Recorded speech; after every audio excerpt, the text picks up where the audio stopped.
When my son was 3 years old, I bought him a dog for a Christmas present. Sean and I drove out to the boonies, and pretty soon I had this little white powder puff in my hand. Uh, the owner, the guy who was raising these dogs or breeding them, by the way, the dog was a Samoyed, said, he had an Eastern European accent. He said, "The dog is Bindi. Remember, dog's name is Bindi. Bindi. Don't forget Bindi." And the dog was sitting on the car seat between me and Sean, and we backed out of the guy's driveway, and simultaneously, perfectly timed, we both looked at the dog and went, "Hi, Ralph." Anyways, Ralph was wonderful. We called him Ralph so that his friends could call him out to play. You know, "Ralph, Ralph."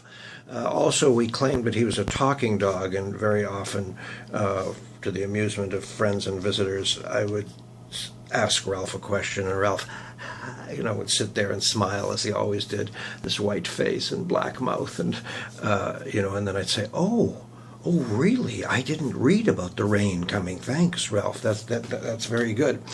Anyways, 6 months after we brought Ralph home, of course, he was bigger than the house and turning over furniture and so on. And he was attached to Sean by an invisible leash, even though when my daughter, Catherine, was brought home from the hospital where she was born, Ralph immediately started sleeping underneath her cradle. It doesn't mean he abandoned Catherine. He did not. Sean, that is. He still was Sean's dog, but he somehow managed to divide his loyalties perfectly. The only time we ever had a problem with Ralph is we spent a lot of time on Salt Spring Island, and there's a lot of lamb over there, a lot of sheep and so on. And so we were warned that if Ralph was caught chasing the livestock, he would be shot. So we were very careful to make sure that didn't happen. On the other hand, he did catch a burglar for us, or at least scare one away. We were living in Edmonton for a year in 1974, and Ralph would sleep outside in the snow with his black nose buried, like this. And so he was perfectly white, and he blended in. And some idiot on a Saturday night, while we were sitting in the living room with the lights turned down, watching a movie on TV, tried to break in, and Ralph took off. The police came, and they took one look at Ralph and just started laughing.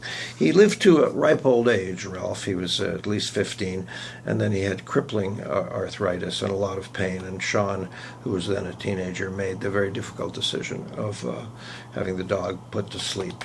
What is the pickle?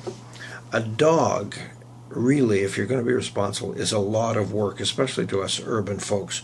But if you have the patience and the space, first of all, and the patience and the willingness to have a good dog in your life, don't miss that joy.